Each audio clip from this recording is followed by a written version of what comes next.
Hey everyone, welcome back to English with Fasil. In today's lesson, we are going to explore the present perfect tense, an important aspect of English grammar that help us describe action or situation that have relevance to the present moment.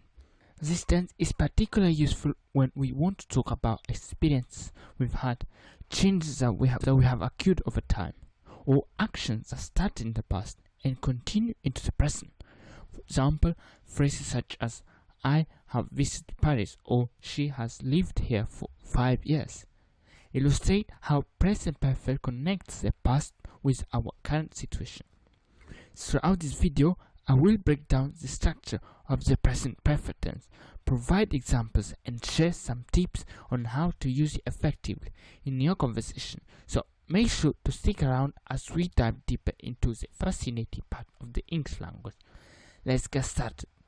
The present perfect tense is a fascinating aspect of English that helps us express actions or experiences that occurred at some indefined time in the past, but are still relevant or impactful in the present.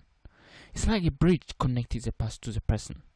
To form the present perfect, we simply use the present tense of the verb to have, which can be has or have depending on who or what we are talking about, followed by the past participle of the main verb. Let's look at some examples to make this clear. When I say I have eaten breakfast, I'm not just saying I had a meal this morning. It suggests I'm all set for the day without needing any more food right now. If I tell you she has finished her homework, there's a bit of excitement there, as it means she can finally relax or join in some fun, right? And how about they have traveled to several countries? That open up a whole conversation. It indicates they gain experience and stories that shapes how they see the world today. Using the present perfect isn't just about the past, it's about making those past experiences relevant to what's happening right now. It's a great way to connect with others, share stories and deepen our conversation. And here are some common uses of the present perfect tense in everyday conversation. Number 1. Life experiences. An example can be I've been to Paris. Wow, isn't Paris a magical? I didn't mention when I visited. It could have been last summer or a year ago, but that experience is something I still cherish and love to talk about. Have you ever been anywhere amazing like that? Number 2. Change over time. An example, he's becoming so much more confident lately. It's really incredible to see how someone can grow right? Just a year ago, he was really shy about speaking up. Now, he's presenting ideas like a pro. It just shows that change can happen, and it's fascinating to witness. Have you noticed any change in yourself or your friends lately? Use number 3. Achievements. An example, she has won several awards. Can you believe it? She racked up awards for her incredible work. It's so inspiring to see someone getting recognized for their talent, and I'd love to hear more about her journey. What do you think motivates her to keep pushing for success? Use number 4. Uncompleted action you are expecting. Example, the train hasn't arrived yet. The train hasn't arrived yet.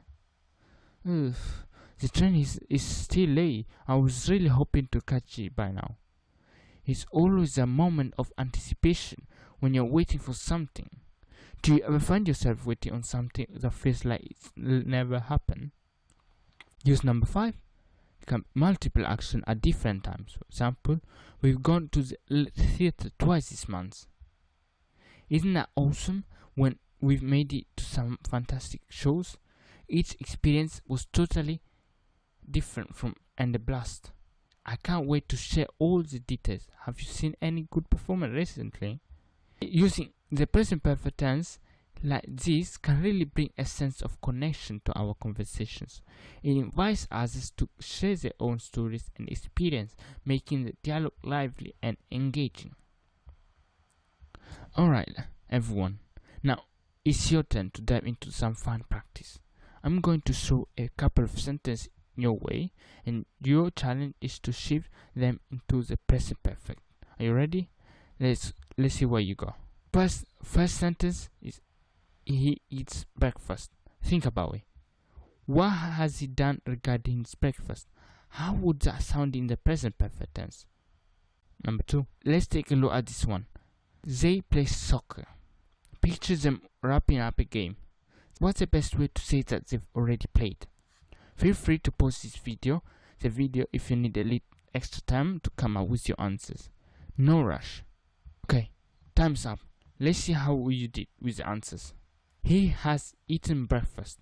This tells us that he has completed his breakfast at some point before now. Number 2. They have played soccer. This indicates that they've enjoyed a game of soccer previously. So, how did you do? If you nailed it, high five. If not, don't worry. Keep practicing and you'll be a pro into no time. Great effort, everyone. Now, let's dive into some common mistakes to avoid when using the present perfect. And I'll explain everything clearly with some examples along the way. Mistake number 1 is using has or have with the past participle.